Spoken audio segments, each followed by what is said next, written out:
Well, I'd love to stand here and tell the American people, we can cut your taxes and we can increase spending and everything's going to be just fine. But I can't do that because I'm here to deliver a dose of reality. This bill dramatically increases deficits in the near term, but promises our government will be fiscally responsible 5 years from now. Where have we heard that before? How do you bind a future Congress to these promises? This bill is a debt bomb ticking.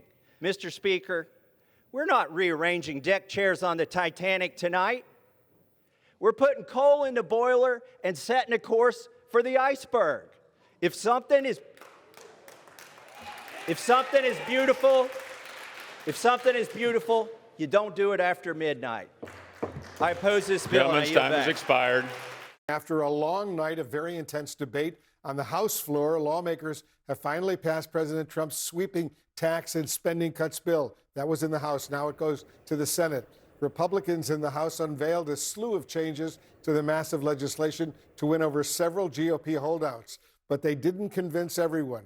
2 GOP House members still voted against the measure, while another voted present. It's a big win for the House Speaker, Mike Johnson, who had vowed to get the bill passed before Memorial Day. It's truly historic. The media and the Democrats have consistently dismissed any possibility that House Republicans could get this done. They did not believe that we could succeed in our mission to enact President Trump's America First agenda. But this is a big one, and once again they have been proven wrong. Today the House has passed generational, truly nation-shaping legislation. And now it's up to the Senate to see what they decide. Let's go live to Capitol Hill right now. CNN's chief congressional correspondent Manu Raju is standing by. Manu, what's first of all in this House bill, and how will it affect Americans? Yeah, this is a sweeping bill, really dealing with a wide range of issues, everything from changes on immigration laws, more money for the border security measures, as well as more money to try to increase the U.S. defense posture, but very significantly, a massive overhaul of the United States tax code. It would permanently extend the 2017 Trump-era tax cuts, but also add new provisions dealing with taxes on tips, changes how state and local taxes are deducted, and then spending cuts.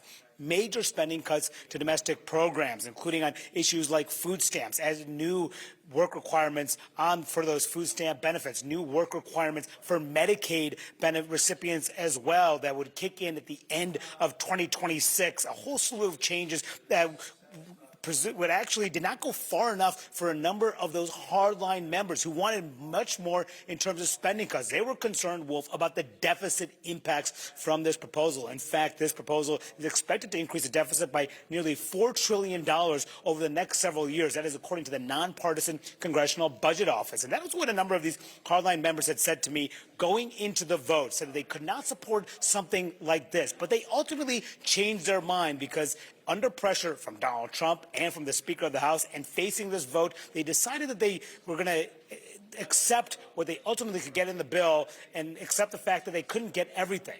Listen.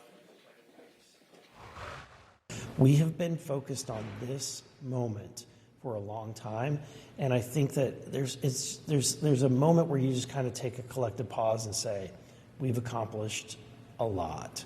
And so we've been heads down in this fight for so long. What about the impact on the deficit? I mean, there's CBO suggests this could be trillions of dollars in the next several years. That's accurate, and I don't like that one bit, but I don't know what the other option is right now.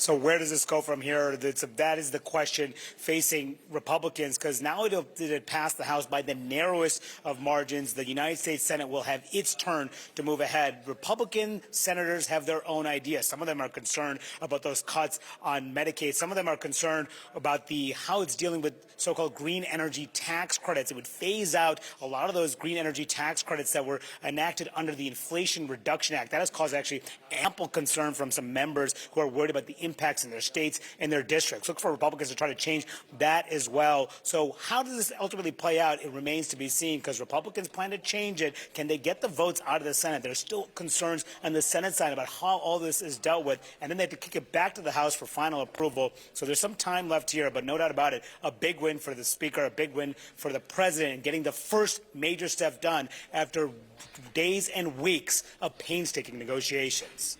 Now it's up to the Senate to see what they decide to do. That could be intense as well. Manu Raju, thank you very, very much. Joining us now is Democratic Congresswoman Becca Balint of Vermont. Thank you so much for being here. Look, Republicans have a very clear message this morning with the passage of this bill that now goes to the Senate. Their message is we can get things done. So what is the Democrats' message to voters as 2026 is right around the corner? Look, this bill made steep cuts to food assistance programs, to Medicaid, and we also learned in the last 48 hours that because of the increase in the deficit, which is huge, that it also puts at risk Medicare. I have a hard time believing that senators are going to fall in line, especially when you have Senator Josh Hawley saying in recent days, we should not be touching Medicaid. For me, this is a moral line. It makes no sense in this time of incredible struggle in this country, when families are having such a hard time making ends meet, to go after food assistance and Medicaid. It will also impact rural hospitals, and I know senators care deeply about that. It's not just in Vermont, it's in every rural district across the state. I'm hearing that from my healthcare providers. This would be disastrous for them. So the Speaker can say whatever he would like, but I have a hard time believing that senators are not going to take an axe to this bill. There was an estimated 8 million recipients who could lose Medicare coverage if this particular bill goes through. The Republicans keep saying, oh, it's only the people who can work and it's only to get them to work. It is not going to affect anyone else. How do you see it in the reading of this bill? Well, that's just not true.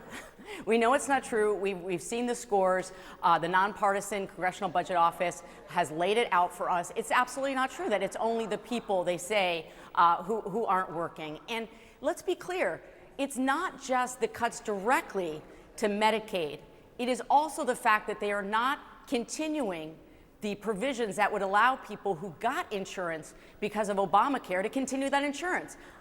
Millions and millions of people are at risk of losing their health care, and we know that is not popular with Americans. Donald Trump is calling it a big, beautiful bill. I know Democrats are calling it a big, ugly bill. Is there anything in this bill that you can get behind? Perhaps the extremely popular item to eliminate taxes on overtime pay?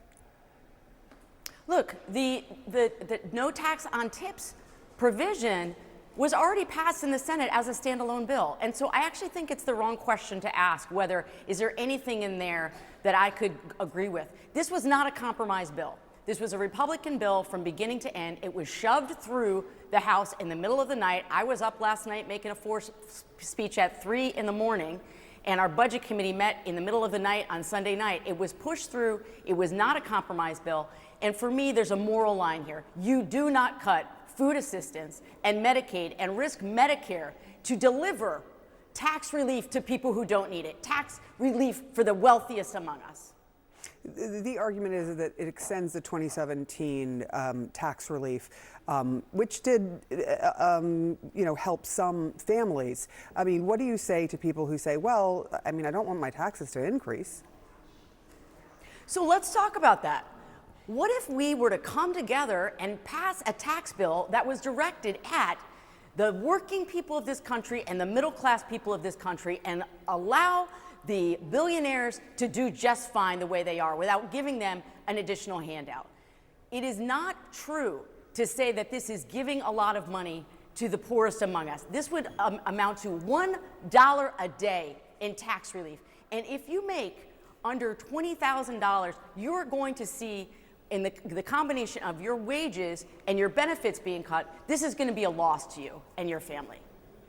Congresswoman Becca Balint, thank you so much. I know your passion is out there, this bill heading to the Senate, and then it has to come back to the House where it has to be wrangled again. It sure does.